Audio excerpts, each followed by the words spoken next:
money is abundance. 100K, a million, like that is nothing to some of these investors. Raising is a full-time job. They think they're going to speak to 5 investors and then get someone to say yes. Be prepared to speak to 150 investors. No one has time, especially the people you're asking for money. Leave them wanting more. You don't think that they're analyzing you as a character. No, they're analyzing every single thing you do from the minute you walk into a room. Pick a smaller number and then oversubscribe.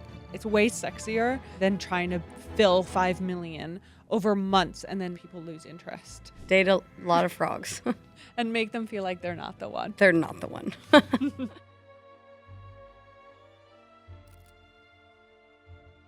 So based off of the success of our last fundraising episode, which was how to raise $10 million successfully, I thought that we could go a bit into the process of doing that, right? Yeah, okay. Like I think everybody talks about, oh, this person just raised 20 million, this person just raised 10 million, but there's like 6 months actually that happens before that. And there's so many different steps from like longer even sometimes. Yeah. From like mindset, you're having to shift your mindset to how to prep and build momentum to what the actual close looks like, how lawyers get involved, all of that. So I thought we would do an episode on like how to prepare for fundraising to essentially win and close successfully. Yeah. So a lot of mindset on this one.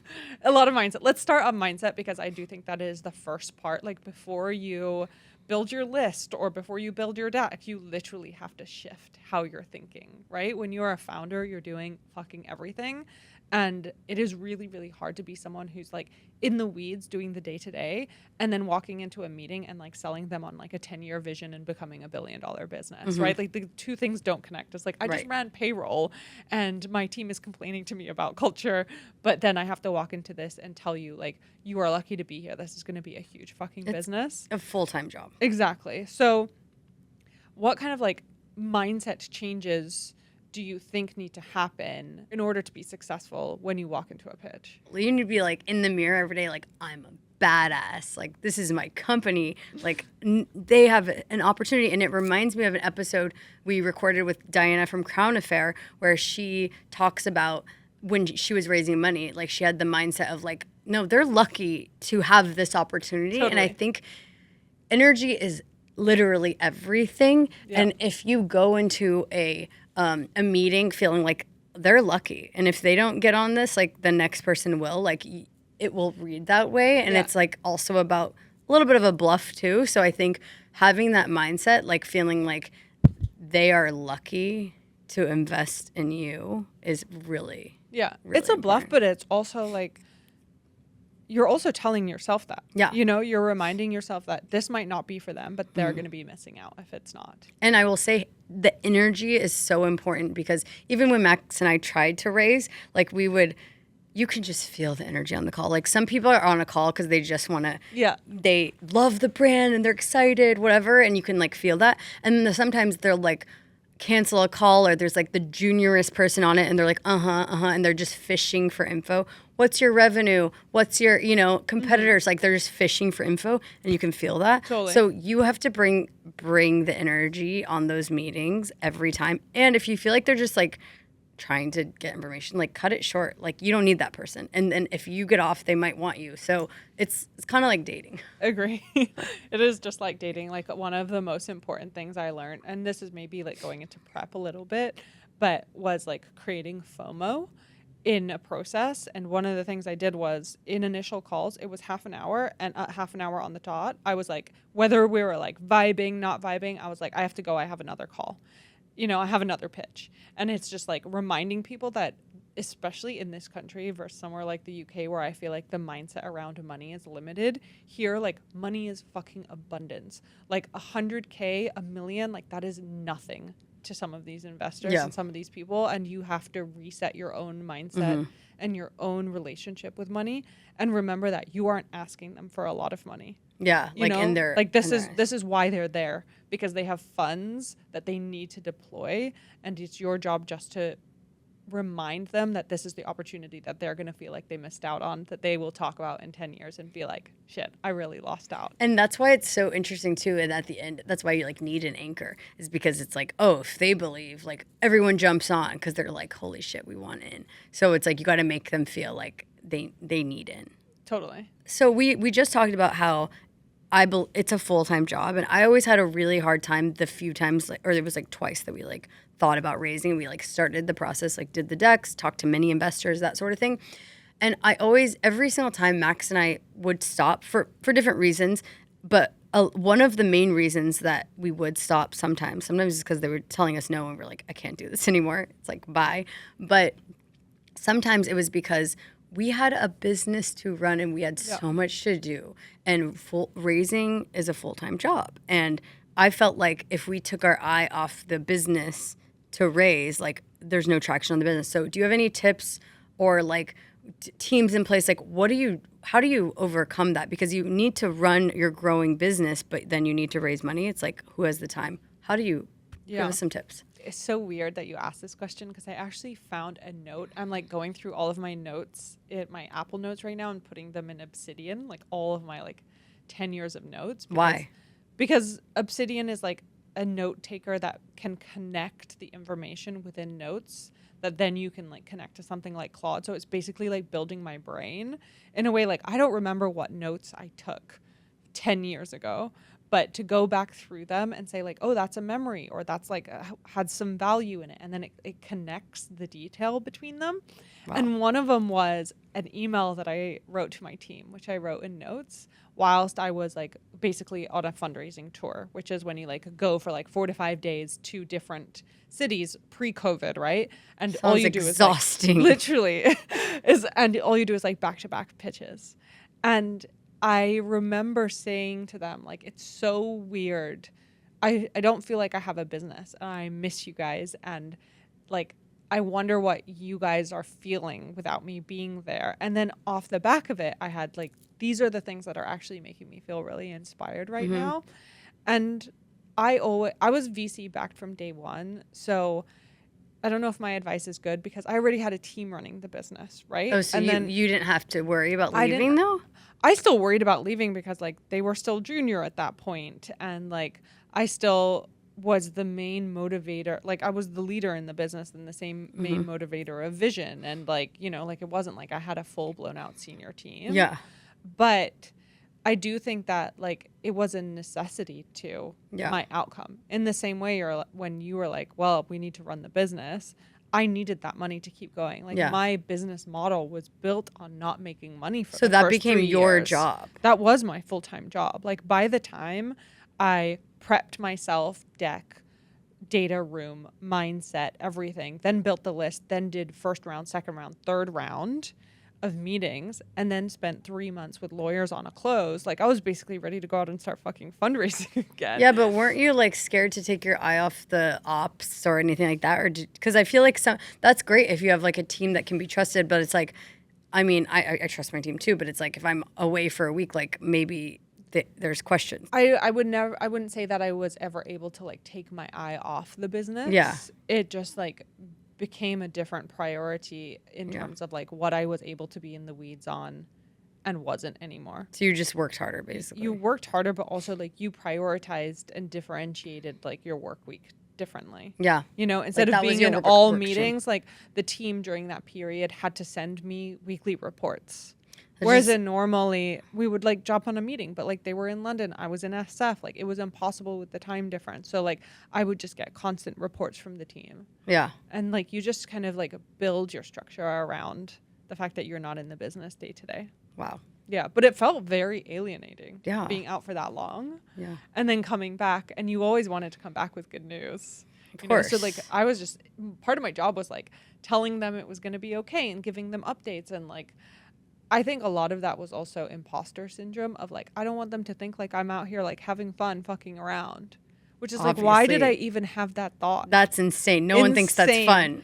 I know, but like I wanted them to know like I was having these meetings. And so I was like giving them reports of what I was doing. That's insane, dude. Which is like classic you don't need mentality. To do that. You don't need to do that. No, totally. Don't do that. Don't waste time doing that. But also you have to write it for your existing investors. Like this is what's going well. So there's one of the things with fundraising. I also found it really fun in the beginning.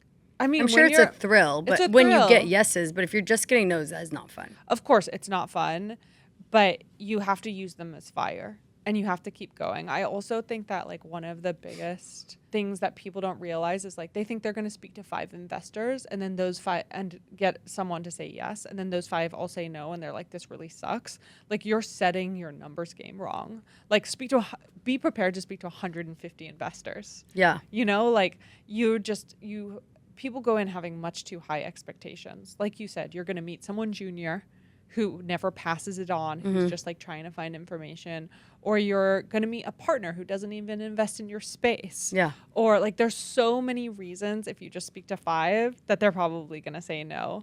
Well, that's insane. Yeah. I mean, Like, the Our Place founder basically said, I think he spoke to like 500 or something. That's crazy. Yeah. But they Yeah. also raised like, maybe 100 million. I don't know. If you've ever thought about starting a company or you're already in it and figuring things out as you go, I wrote Bootstrap Empire for you.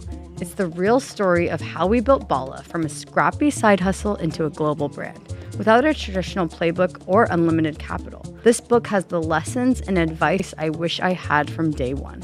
Think of it as your mentor in a book format. Bootstrap Empire is out now and available on Amazon, Walmart, Target, Barnes & Noble, and more.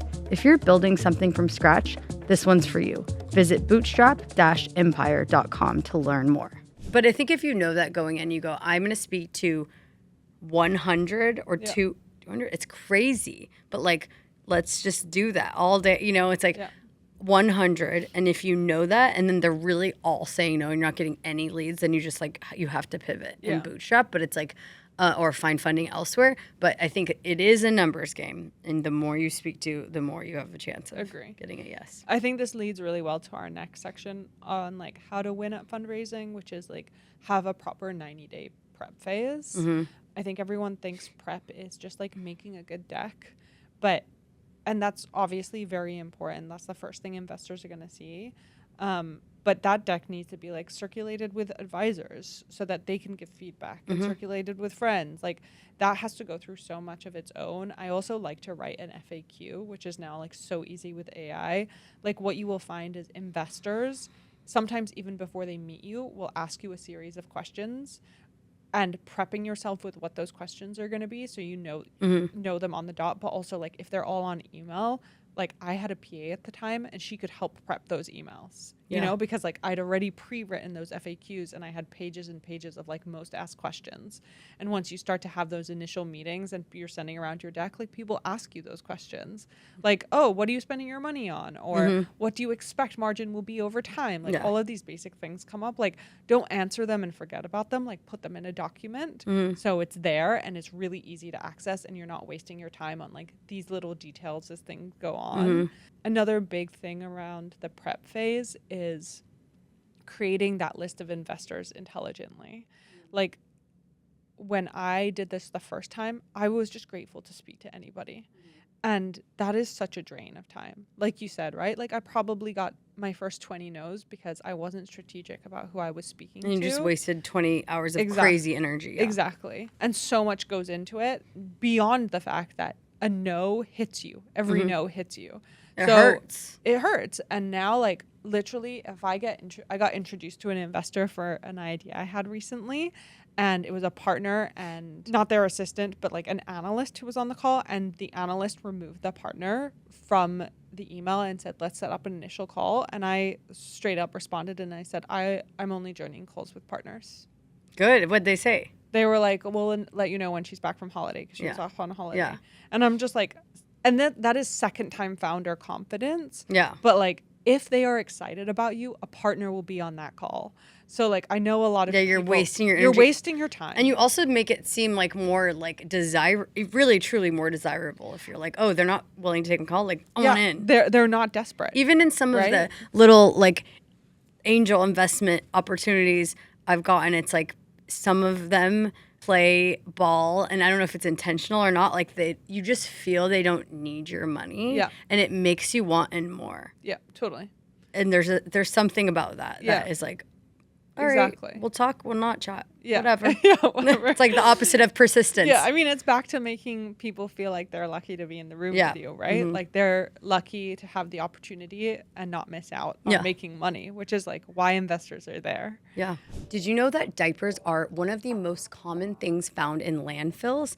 And most of them are basically plastic that takes over 400 years to break down. Most diapers are actually also bleached. I'm so happy I found the first and only unbleached diapers, Hero, Hiro. No fragrances, no lotions, no dyes. These are the only thing you should be putting your baby in, truly. And they're so insanely soft, and they use this really cool fungi technology to break down the plastic once they're in landfills. You're insane if you're using any other diapers besides Hero. Use code Natalie for a special offer, and you can visit herodiapers.com/Natalie. That kind of leads to another thing, which is like, how do you build that FOMO, which is part of the prep. Being strategic about who you speak to first is also something that people don't consider. They're just like, I'm going to speak to everybody on my list in any order. And no, like you need to speak to the people who you care about the least first, who are also the most likely to say yes. Yeah. Because you know that they've invested in this space, or you know that they've already been emailing you saying like they want to get on a call. Like the faster you can get someone to commit, the faster you're going to get the people who are not sure to commit. And if you speak to them all at the same time, those people who aren't sure about you are waiting and waiting and waiting for you to send them an update saying I have money, and they're not going to be the first people to jump. So literally like be so strategic.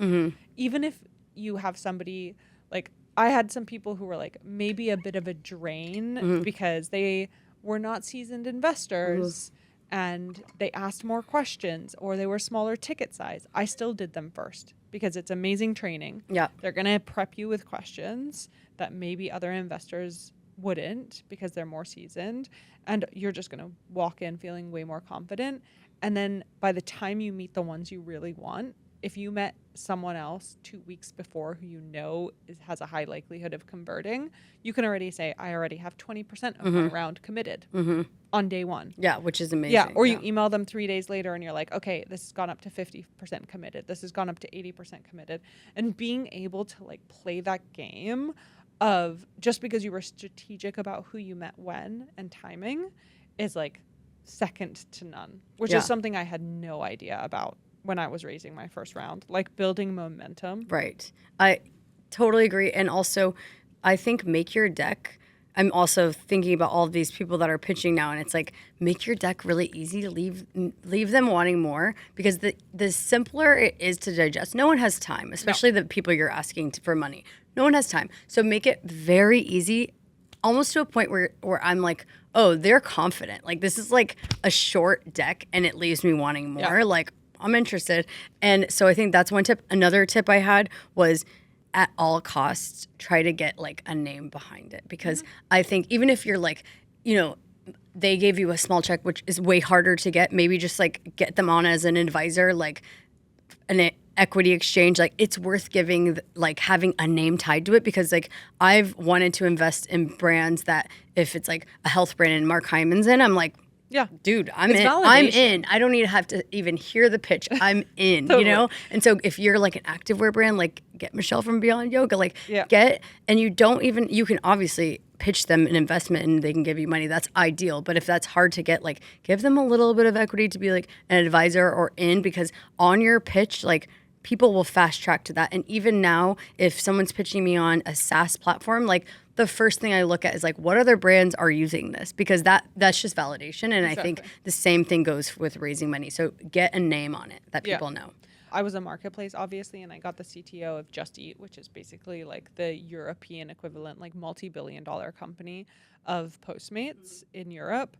And he became one of my advisor investors, and I got him to do a small ticket. And I swear to God, and he would come to pitches with me. This was for my second round. I swear to God, I got into doors only because he was there. Like without him being there, they would have never met with me. And it's obviously very frustrating, but I think to some extent, like as women, like we get less than 2% of funding. Like we do need to just acknowledge the fact that it's going to be fucking harder for us, and equip yourself. Yeah. Don't walk around with victim personality about it. Yeah. Just be like, how do I better equip myself? I need a white man on my cap table? Fine. Yeah. Go do it. I mean, you know, like just go get the shit you need to get the outcome that is going to benefit you in the long term. And then once you're done with the value that they provide for you, move on and find a different advisor. Yeah, and you can also like you can use intro that we're both on, but it's like you can use intro to just literally book like 10 calls with names, and maybe you're like striking out with the really big ones, but it's like be very clear. All I need, I will give you 0.2% of my company for just basically I'm using your like likeness and validation that you like the idea, and like get them as advisors and having them. I mean, that's why I was in on the hero diaper, is because Mark Hyman. I was like, oh, literally, like, or a big brand like Just Thrive invested in. It's like that's all you need. So I think people are easier to get and they want to help you, especially if they like your ideas. So like book a call with 10 and just be like, I'm not really asking you for much, just like that you like the idea and you're an advisor. Like lay it out clearly. Also, like investors look for patterns. That's how they invest, right? They look for patterns in what's happening in the industry, what's happening in the category, what's happening with other similar business models. Like everything is pattern recognition. Or like even you as a founder, like if they invested in like, say 5 of their businesses became billion-dollar businesses, they look for patterns in the founders that became billion-dollar businesses. Oh yeah, that's crazy. So like, what are the patterns? be aware. Tell us.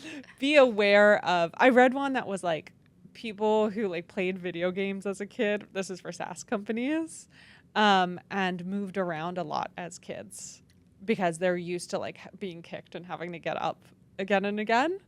Interesting. Was a pattern for one of these VCs, or pattern recognition. But like acknowledge what your pattern is, you know? You told me something crazy that on your deck you saw, like, tell us about that. You saw like they said like only child and all of these things, right? Yeah. So one of the things, like, if you go through a really long process with somebody and they end up saying no. So for our Series A, we went through with a really big fund who I swear I was like, they kind of pushed us to start a Series A, but we weren't ready. And I did say to them up front, I was like, I don't think we're ready. And they were like, I think you guys are. And they ended up spending like 2 weeks with our team of like meeting them and data pulling, and which is, like you said, it's a distraction to running the business, especially when it starts to touch the senior team. And when they ultimately said no, I in exchange asked them for access to their deck that they put together, because what partners have to do is they generally have to put together their own presentation of like why they want to invest, which is how analysts help. Whoa, I'd like to see that. And then they take it to a committee. And most funds have a committee that needs to be voted on. Sometimes they have, like, they allow partners to be like one-off decision makers, but most of the time it's committee based. Okay. So there's always a presentation circling. And I asked them to share theirs because it was valuable feedback. Like, I want to know why you said yes, what you liked, what you didn't like, so on and so forth. And the most interesting thing was the first 2 pages were about me. And what did they say? Has something to prove. That's probably good, right? Yeah, moved around a lot as a kid, was on there. Only child, so like, because I was a solo founder, like funds tend not to like solo founders because it's one breaking point. Like, running a business is hard, and if you're out, I agree. you're out. I've seen people burn out because of that. I know, but I've also seen like founders fall out, and that's a huge distraction. Maybe, I right? don't know. Or there's like one founder who like doesn't do anything, or I've seen that. You know, there's tons of scenarios. Unique dynamics in any scenario. Would I ever start a business on my own again? Probably not. It's super fucking lonely. But there was just like this, I wouldn't say it was a character assassination. Yeah. But there was like a huge psychological and like character element to why they did or didn't invest. That's crazy. It's like, yeah, you don't think that they're analyzing you as a character. No, they're analyzing every single thing you do from the minute you walk into a room. They didn't, big funds. Wow. Yeah. And for us, like, we weren't at Series A stage, as I had suspected. Like, we hadn't hit the right revenue numbers yet. I don't think it was because of me, but yeah, I also taught myself to adopt things in the way that I spoke or the way that I dressed that I thought. What were they? Are there any that are like actually real that you can tell us? I think one of them for me was like, I would talk really, really fast. And you think that's good? I I would think think talking slow is better. I talk really fast, so I'm thinking. I mean, it really depends on who you're speaking to and how seasoned they are. But I think that, like, talking fast sometimes can be, like, a little bit of social awkwardness.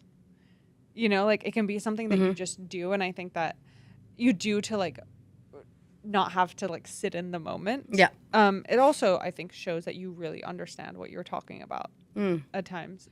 Let's talk about the pitch meeting really quick and kind of how to own that. I've walked into so many rooms where, like, I get my deck up and then the person sitting there is just, like, on their phone and, like, not paying attention. And so I generally don't start with just getting my deck up right away and just going straight into it. Like, I try to, like, warm up the room a little bit and, like, ask them some questions. Like, have you invested in this category before? Like, what do you like about it? Like, making sure that they've prepped and it's not the first time that they're seeing it. And also understanding, like, what they know and what they've seen.